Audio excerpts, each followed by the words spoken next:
मेरे लातूर की तकरीर का कई लोगों ने तोड़ मरोड़ करके आपके सामने पेश किया। कांग्रेसी है, मैं जानता हूं।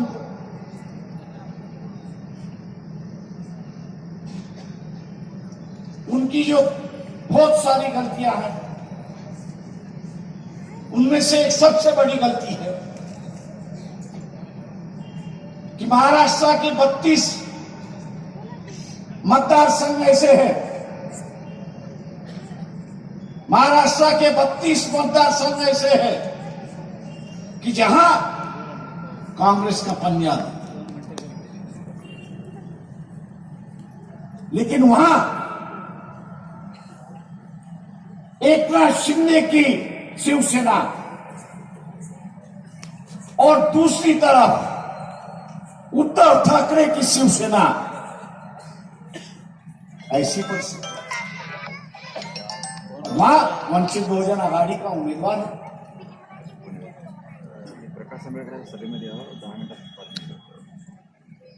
और वहां वंचित बहुजन आघाड़ी का उम्मीदवार मुस्लिम समाज जो है, वो मोहम्मद पैगंबर के बारे में गलत बातें सुनना पसंद नहीं, उसका खून खौल, उसका नतीजा हम लोग ने राजस्थान में देखा। निपुण शर्मा नाम की जो महिला है, जिस बयान उन्होंने कहा, दुनिया भर के देशों ने उसको नकारा, कंडेम किया और भारत सरकार से कहा कि इन पर कानूनी कार्रवाई हो। मामला सुप्रीम कोर्ट है, मामला सुप्रीम कोर्ट जाने के बाद भी कोर्ट ने अपनी हलबत्ता दिखाई और ये कहा कि ऐसा कोई कानून अभी तक बना नहीं है कि जहां धर्मगुरु या धर्म के जो प्रेषित भगवान है या देवियां, इनके खिलाफ अगर गलत बातें कही गई तो उनके खिलाफ कानूनी कार्रवाई करने के लिए कोई कानून अभी तक बना।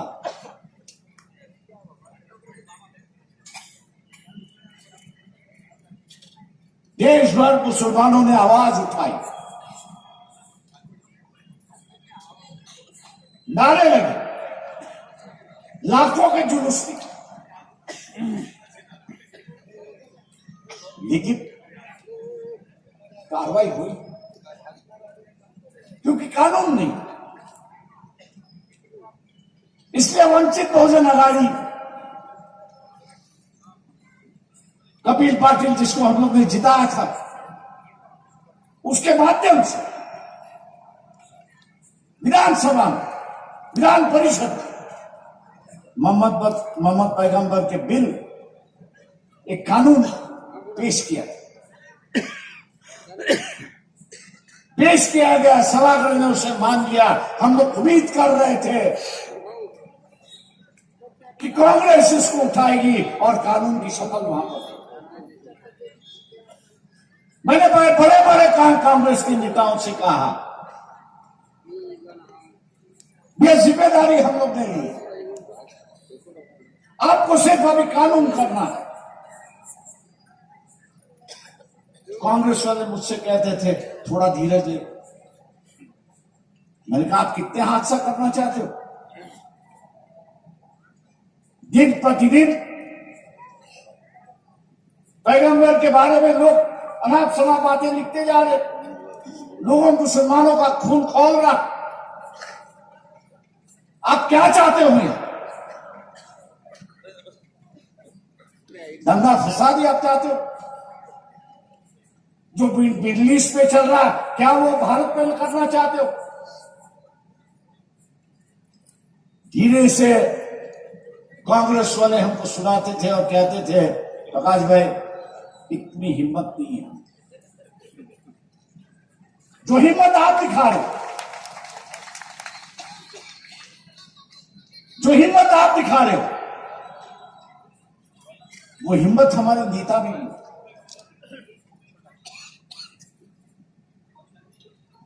जहां हमारा नेता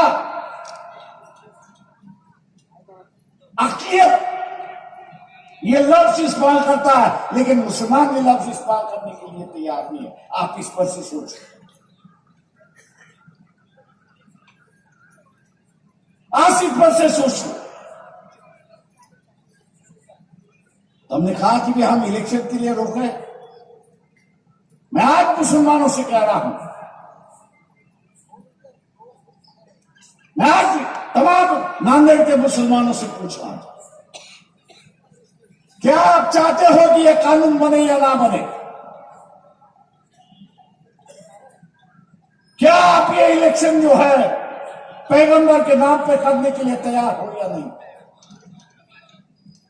और यही सवाल मैंने वहां पर उठाया था कि अगर ये 32 मतदार संघ जो है, जहां पर एक तरफ एकनाथ शिंदे है, दूसरी तरफ उद्धव ठाकरे है, आज भी अपने तकरीर में कहता है कि मैं उस शिवसैनिक पर गर्व करता हूं कि जिन्होंने बाबरी मस्जिद शहीद की।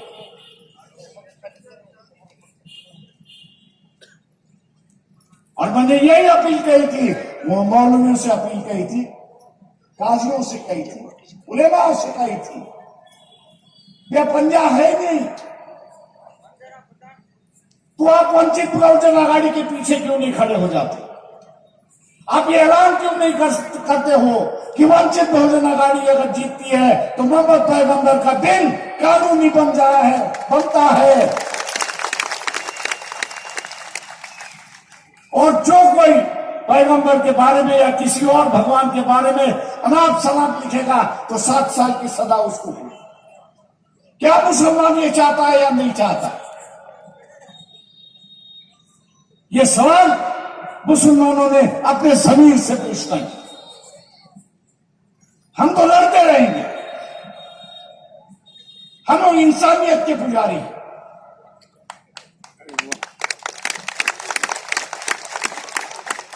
नफा और फायदे का हम लोग देखते नहीं।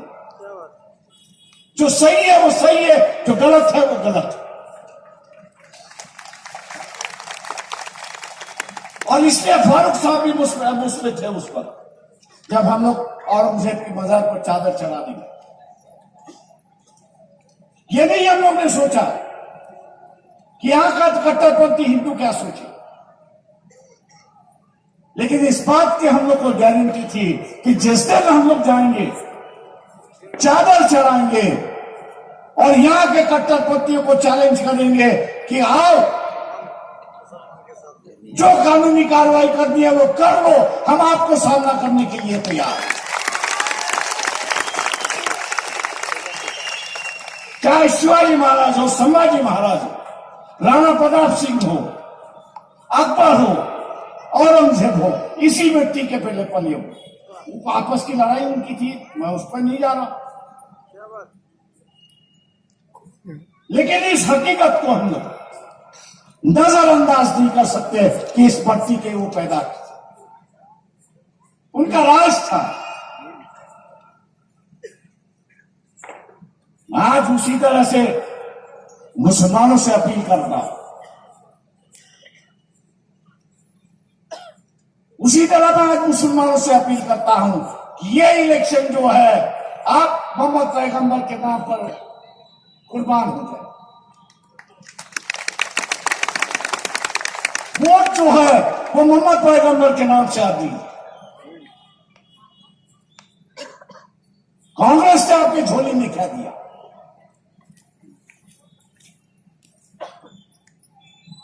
जो उम्मीदवार दिया है उसके खिलाफ शिवसेना का उम्मीदवार खड़ा है। मैं मुसलमानों से पूछना चाहता हूं कि क्या यहां का मराठा आपको वोट देने के लिए तैयार है? ठोक के कहता हूं कि वंचित बहुजन आघाड़ी का जो वोटर है, जिसको हम लोग कहेंगे वो उसी को ही जाएगा और किसी को नहीं जाएगा। मैं इतना ही मुसलमानों से कहूंगा, अगर दोस्ती करना चाहते हो तो इज्जत की और बराबरी की दोस्ती की।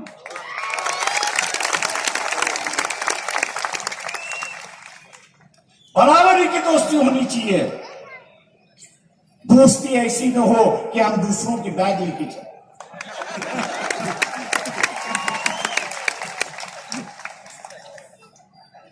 कितने सीटें मांगे थे उलेमा ने? 44 सीटें। कांग्रेस से कहा था कि हमने आपको लोकसभा में वोट दिया, आपको जिताया, अब हमको जो है 44 सीटें चाहिए। कांग्रेस ने कितने सीटें दी? कितने सीटें दी? 6 सीटें दी। एनसीपी ने कितने सीटें दी? शिवसेना ने कितने सीटें दी? और फिर भी जो उम्मीदवार वंचित बहुजन आघाड़ी ने खड़ी की है, उन मुसलमानों उम्मीदवार के पीछे तो आप कम से कम खड़े देखिए।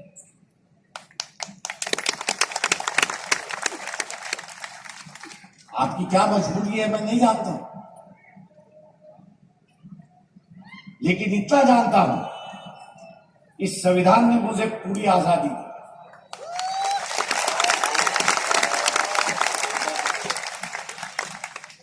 ना डर ना खौफ,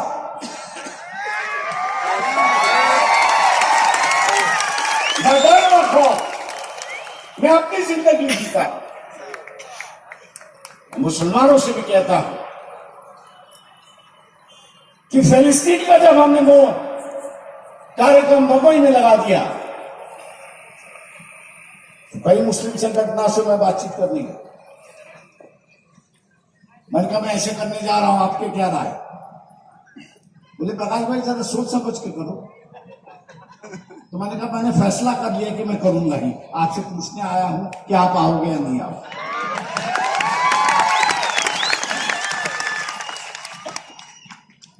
आए सभी जन। बाद में मैंने उनसे पूछा आपने आगे क्यों नहीं आया?